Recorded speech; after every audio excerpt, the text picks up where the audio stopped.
তোরে না চুদলে মামলা তুলবি না তুই কস তোরে না মামলা তুলবি না তুই তুই আমার ডাটা ট্রান্সফার কেন করবি তোর মোবাইলে তুই আমারে অজ্ঞান করে আমার মোবাইল থেকে ডাটা ট্রান্সফার কেন করবি তুই স্টুপিডের বাচ্চা জানোয়ারের বাচ্চা তোর বাসায় এনে প্রিন্স মামুনের মতো একজন সেলিব্রিটি যার তখনই 12 মিলিয়ন ফলোয়ার ছিল সোশ্যাল মিডিয়াতে, তার কিন্তু আমার মতো বয়স্ক, দেখতে খারাপ বা আগে বিয়ে হয়েছে বা সন্তান আছে এরকম কোনো মেয়ের পিছনে তার এফোর্ট দেওয়ার কিন্তু কোনো দরকার ছিল না। তার তার অনেক অনেক মেয়ে ছিল, বাট সে আমাকে টার্গেট করেছিল বিকজ সে একটা সোশ্যাল একটা অবস্থানে উঠে আসতে চায় এবং শক্ত একটা খুঁটি যাতে পায়, সেই জন্যই সে কিন্তু আমাকে টার্গেট করেছিল। আমি আসলে একটা কথা সবসময় বলি যে যারা প্রতারক তারা দেখতে যেমন সুন্দর হয়, তাদের কথাবার্তা খুব কনভিন্সিং হয়, তারা জায়গা বুঝে, অবস্থান বুঝে, সময় বুঝে তাদের কথার ধরনও পাল্টে ফেলে। সে যেমন আদালত প্রাঙ্গণে যে সে তখন খুব গরিব হয়ে যায়, সে তখন ক্ষমতাহীন হয়ে যায়, সে তখন ছোট মানুষ হয়ে যায়। আবার যখন দেখা যায় যে ইন রিয়েল লাইফে সে কিন্তু অনেক রেসপন্সিবল, সে একটা ফ্যামিলি সামলাচ্ছে, সে টাকা পয়সা ইনকাম করছে, সে ব্যবসা বাণিজ্য দিচ্ছে। তো আমি আজকে এমন কিছু জিনিস বলবো যেটা আমি আসলে কখনো ভাবিনি যে ক্যামেরার সামনে আমি আসলে এগুলো প্রকাশ করব। আমি ততদিন চেষ্টা করে গেছি যতদিন আমি ভেবেছি যে হ্যাঁ, আল্লাহ তাআলা হয়তো কোনো না কোনোভাবে আমাদের সম্পর্কটা ঠিক করে দিবে এবং সম্পর্কের মধ্যে যে সম্মানের জায়গাটা আছে সেটা আমি রাখবো। তার শেষ লাইফটা নিয়ে, শেষ এবং তার আগের লাইফটা নিয়ে সোশ্যাল মিডিয়াতে অনেক কন্টেন্ট ক্রিয়েটরই তার জন্য সহমর্মিতা প্রকাশ করে অনেক ভিডিও বানিয়েছেন এবং অনেক অ্যাকুজেশন দিয়েছেন আমাকে যে কেন আমি মামুনের এগেনস্টে স্টেপ নিচ্ছি।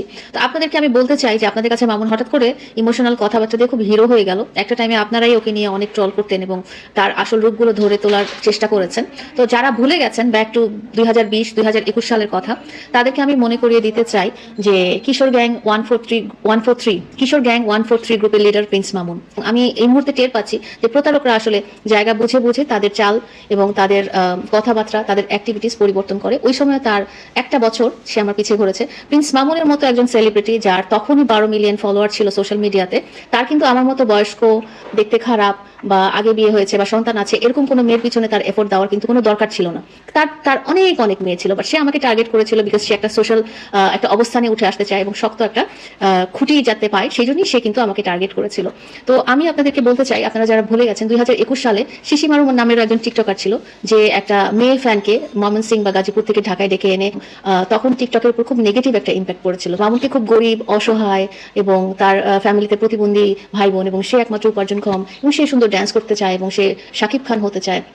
এসব দেখে আমি আসলে খুব মায়া পড়ে গিয়েছিলাম এবং আমি ভেবেছিলাম যে হ্যাঁ ঠিক আছে, সে যদি আমার সামাজিক অবস্থান বা অর্থনৈতিক অবস্থান তাকে কোনো একটা লিফট দিতে পারে, সে যদি একটা ভালো অবস্থানে যেতে পারে, সে যদি এডুকেটেড হতে পারে, সে যদি পড়ালেখা করে নিজের ক্যারিয়ারটা গড়ে নিতে পারে, সেই হিসেবে কিন্তু আমি তাকে সাপোর্ট দিয়ে আসছিলাম এবং সাপোর্ট দেওয়ার মনোভাবটা কিন্তু আমার মধ্যে ছিল। তো আমি তাকে তার জায়গা থেকে এনে আমার অবস্থানে নিয়ে এসেছিলাম এবং তাকে পড়ালেখা করেছিলাম এবং তার যা যা দরকার একটা মানুষের এনআইডি কার্ড বলেন বা যেটা দরকার এডুকেশন কোয়ালিফিকেশন বলেন, যতটুকু সাপোর্ট দরকার, এবং তার মধ্যেও তার মনের অনেক কিছু ইচ্ছা ছিল। তার বাড়ি থাকবে, গাড়ি থাকবে, তার গ্রামের বাড়ি হবে বা তার ফ্যামিলির স্ট্যাটাসটা ঠিক হয়ে যাবে, ফ্যামিলির সবাই খুব সলভেন্ট হয়ে যাবে, এসব ব্যাপারেও ফিনান্সিয়ালি কিন্তু আমি সাপোর্ট করেছি অ্যাজ এ লাইফ পার্টনার। তার সাথে আমার সম্পর্কটা যেহেতু এখনো একটা আইনি প্রসেসের মধ্যে চলছে, তো সম্পর্কটার কথা আমি এই মুহূর্তে ক্লিয়ার করে বলছি না। যখনই তদন্ত শেষ হবে বা যখনই একটা বিচার কার্য প্রক্রিয়া শেষ হবে তখনই আমি খুব ক্লিয়ারলি বলতে পারবো, কারণ তাহলেই আপনারা সত্যিটা জানতে পারবেন।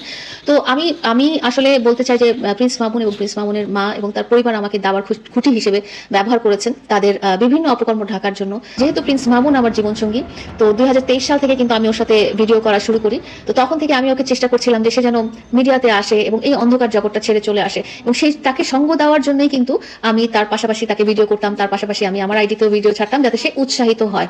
আসলে তো আমি নিজে একটা কর্পোরেট ওয়ার্ল্ডের বাসিন্দা এবং আমার এই কর্পোরেট ওয়ার্ল্ডে আসলে ভিডিও করার কোনো দরকার নেই, কারণ প্রিন্স মামুন আসার আগেও আমার একটা খুবই জৌলসপূর্ণ জীবন ছিল এবং এখনো আছে। এবং একটা জিনিস দেখবেন যে প্রিন্স মামুনের যতই, আপনারা তো দেখেছেন যে আমাকে মেরেছিল, এবং যতই অপরাধ আছে না কেন, আমি যখনই সেটা সোশ্যাল মিডিয়াতে প্রকাশ করতে চাই তখন একদল গ্রুপ জিনিসটা ট্রলের পর্যায়ে নিয়ে যায় এবং জিনিসটা যাতে সিলি হয়ে যায় বা লোকজনের কাছে গ্রহণযোগ্যতা হারায়, সেই হিসেবে তারা ভিডিও করতে থাকে। প্রিন্স মামুনের এগেনস্টে যখন আমি শারীরিক নির্যাতনের মামলা করলাম তখন বাংলাদেশের সমস্ত বড় বড় টিকটকার কিন্তু প্রিন্স মামুনের ফরে হয়ে ভিডিও করলো। একটা জিনিস দেখলো না যে অপরাধ যেটা করা হয়েছে সেটা অপরাধী, সেটা কোনোভাবে ট্রলের ব্যাপার না এবং সেটা আইনত দণ্ডনীয় অপরাধ সে আমার